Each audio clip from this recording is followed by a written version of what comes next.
mbokki Sénégal dañ ne bu lamb sàjjee mbër ma waas ca géew ma waaye bi yoon ki sàjji lamb ji mooy le numéro 1 Fallou Ndiaye borom Ndiaye production mbokk yi kii moo woote bisu le 31 octobre 31 octobre nag mbokk yi bés la ci biir bés yi ndax dañoo boole xale yi nga xamante ni ñoo gën a xarañ ci seen génération combat bu mag bi Ada Fass ak Tapha Mbeur mbokk yi ñu tuddee ko ki nga xam mooy jeu technique l'ancien lutteur ki nga xam moo bàyyi lamb ñëw ne day jàppale lamb fan lay xewee ñu ne stadium Iba Mar Diop xam ngeen Mor Kankang bu fekkee mu neex bu bàkkoo mu neex bu bëree mu neex kuñ ko booleel boo yëmbal xale bi yëmbal bi moom it bu fekkee mu neex bu bëree mu neex waaye yamu ci jël na Hercule de boole kook armée bu ngéwél laa ilaha illallah mbokk yi ndaw combat bu rëy yow mi bëgg a seetaan combat bi bu la ko kenn nettali dawal gaaw seen affiche.com mbokk yi nga jënd fa li nga xamante ne moom mooy sa code yi kër mbër ba ci biir géew bi dara du leen ci rëcc image yi dina leer te it lépp dana mucc ayib qualité bu am solo lañ leen di jox mbokk yi Fallou Ndiaye le numéro 1 moo dikk ak yéen ci bisu le 31 octobre di bëgg leen teg yéen di leen xamal ni lamb ji dina yëngu te bu yëngoo moom rek la bu dul moom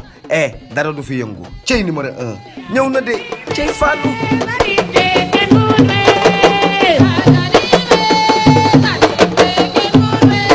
retour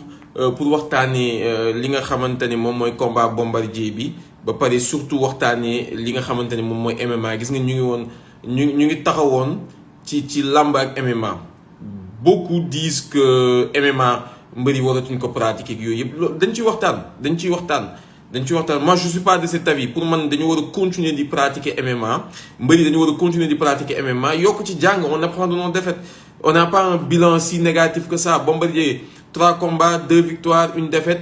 ñu ngi koy waxatee Reug Reug 4 combats 3 victoires 1 défaite. Il faut pas être fataliste guys, il faut pas être fataliste comme ni ko Djibril waxee. C'est pas parce qu'il y a eu un KO ñëpp bëgg ne non gars yi nañ bàyyi KO ñeneen dañ doon KO ñeneen sama gars yi. C'est pas parce que dafa am benn KO tey jii ñu bëgg a bàyyi tey dans tous les grands combattants de MMA ils ont eu des KO dans leur carrière. Mais coach Bakary Sakho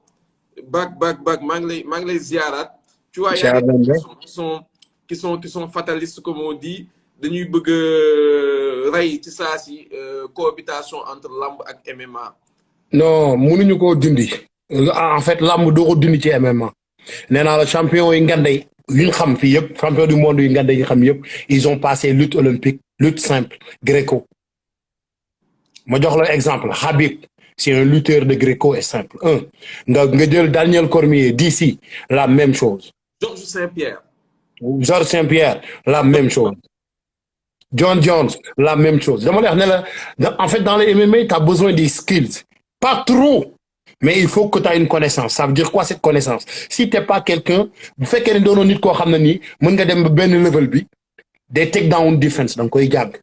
contre clé da nga koy jàng gis nga détail yooyu nag la mbëri du def dañuy dem Europe wala Amérique ñu yegg si MMA mais la pédagogie existe. tey nit ki nga xam ne moom moo la war a enseigner làkkut làkk bi ngay làkk wala yow comprendre loo li muy wax souvent faw ñu traduire la te am na loo xam ne yaram ak yaram la xool maanaam ce qu'on appelle le chi moom mooy chercher di chi damay gis vidéo Bombardier mu ne day def boxe gis naa ko ci Balla Gaye mu ne day def boxe ma wax gars yi ne non na dem def MMA boxé noonu nga xool qu'est-ce qui va se passer moo tax mal dafa am yu bëri yoo xam ne c'est des petites skills que mbër mi da ko war a dem seeti extérieur ay mbër kaamil lañ loolu kenn du ko dindi bu dee bëree yàlla may na leen ko ay nañ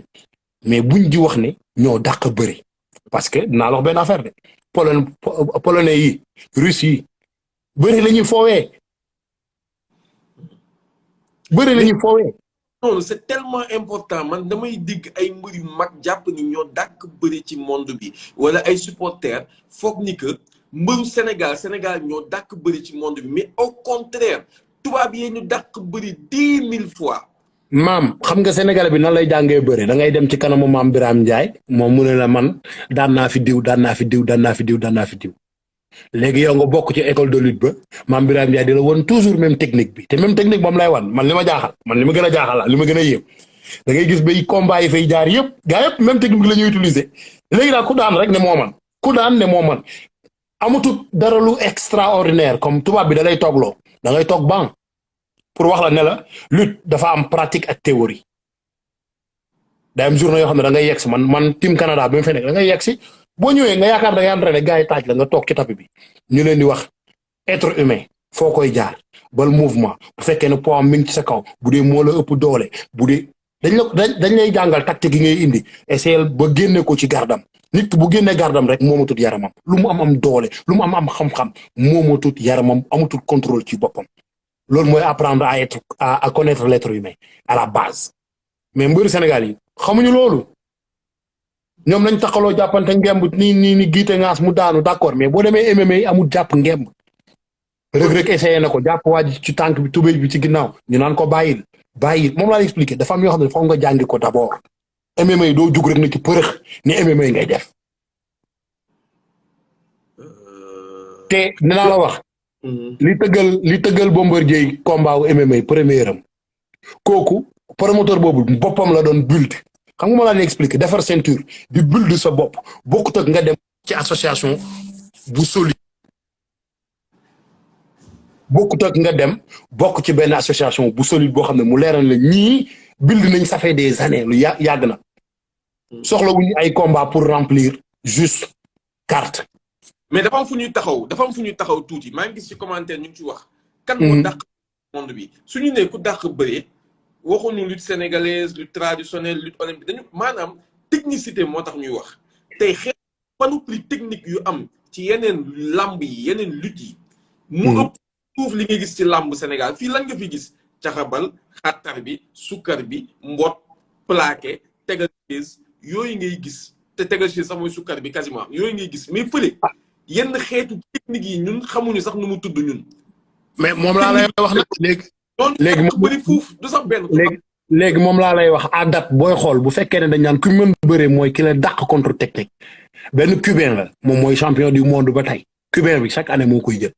mi ngi cubain la moom yu olympique yi jàll sax moo ko jëlaat tu vois parce que du question bu day ñëw wan na la technique jàpp la xër dër non da lay bàyyi yow nga ñëw sa technique nga dugal mu génne amatoo contrôle mu teg la fi mu lay teg jóg taxawaat du ci sonn kookoo mën bëre da lay désaxé mais c'est ça kooku loolu xam nga looluy lecture bu di yow man lii laa bëgg def non ki la bett na la tërëx ne ko fi nga duggee baaxut du nii la ba tëral ko ci suuf te doo sonn kii mën bëree ngi noonu boo xoolee émission wrestling champion du monde yi fi amoon dans le temps ay 70 années 70 80 gars yi lu ñu la wax mais gars yi du mës a song ñun la xamul tax du song parce que day jàng nit ki du koy liir xam nañ ne amul dóor bëre la donc da koy liir boo amee dóor nag toujours dafa am luy rajouter devant moom mooy lan da ngay doon striker wala doo doon striker Habib da ngay xool Habib c'est un striker mais lutteur en même temps ñaar yooyu rek la am pourtant Habib amutul leneen amul kick amul elbow amul dara xamul lu am bëre bi la am ak stand-up bu baax kese il est champion du monde mais parce que domaine am mi ngi ciy travailler de plus en plus mais ñun suñu mbër yi que Kamaru Ousmane à la base c'est un lutteur oui Kamaru Ousmane c'est un lutteur bu def gréco yooyu camerounais Habib Nurmagomedov c'est un lutteur papam nekk lutteur d'Daghestan léegi ñoom dañuy xam ne ñoom mbër lañu ñoom mënuñu mbër lañu ñu ñëw léegi di indi seen mbër di daan gars yi seen premier combat dem ba jékki-jékki dugg ci benn niveau professionnel ne léegi nañ jàngi xeex nañ jàng moytu léegi dañuy dugg ci ay club yu mag Kamaru Ousmane dafa dugg ci ay club yu mag yi nga xamante ne tey dañ ko jàngal raak ba tey dernier combat ak Masvidal gars yi duñ ko séentoo ay bëree day ñëw assommé waa ji kawoo parce que dafa dem xeex mooy xeex dañ koy jàng grand dinaa la wax benn affaire dinaa ko waxaat xam nga striker boo déggee ma naan la striker dafa am loolu ci gabarit lay doon dañuy xool bu ñu xamee da nga tuuti te benn yax nga xam nga lu ñu lay jàngal nooy defee day step in maanaam nooy def di avancer en même temps avec une garde propre ça bu la sa adversaire dóore am nga rallonge pour retoucher ko te boo koy retoucher mooy gën a fort yow coup bi ngay encaisser loolu mooy poids wi yow xeexkat nga striker loolu effectivement Kamaru Ousmane ñu ngi may Tony Ndiago maa ngi koy ziar di ko bëgg mu may rectifier c'est un Nigérian Francis Ngannou moom mooy camerounais oui est un Nigérian moom ak keneen ki nga xamante ne moom mooy Israël Adesanya donc mais Kamaru Ousmane mbër la mais mbër la boo xam ne dafa jàngi xeex donc pour dëgg Bakary Sakho wax xeex dañ koy jàng ay mbokki Sénégal dañ ne bu lamb sàjjee mbër ma waas ca géew ma waaye bi yoon ki sàjji lamb ji mooy le numéro 1 Fallou Ndiaye borom Ndiaye production mbokk yi kii moo woote bisu le 31 octobre 31 octobre nag mbokk yi bés la ci biir bés yi ndax dañoo boole xale yi nga xamante ni ñoo gën a xarañ ci seen génération combat bu mag bi Ada Fass ak Tafa Mbër mbokk yi ñu tuddee ko ki nga xam mooy jeu technique l'ancien lutteur ki nga xam moo bàyyi lamb ñëw ne day jàppale lamb fan lay xewee ñu ne stadium Iba Mar Diop xam ngeen Mor Kankang bu fekkee mu neex bu bàkkoo mu neex bu bëree mu neex kuñ ko booleel boo yëmbal xale bi yëmbal bi moom it bu fekkee mu neex bu bëree mu neex waaye yamu ci jël na Hercule de boole kook armée bu ngéwél laa ilaha illallah mbokk yi ndaw combat bu rëy yow mi bëgg a seetaan combat bi bu la ko kenn nettali dawal gaaw seen affiche.com mbokk yi nga jënd fa li nga xamante ne moom mooy sa code yi kër mbëri ba ci biir géew bi dara du leen ci rëcc image yi dina leer te it lépp dana mucc ayib qualité bu am solo lañ leen di jox mbokk yi Fallou Ndiaye le numéro 1 moo dëkk ak yéen ci bisu le 31 octobre di bëgg leen teg yéen di leen xamal ni lamb ji dina yëngu te bu yëngoo moom rek la bu dul moom dara du fi yëngu cey numéro 1 ñëw na de cey Fallou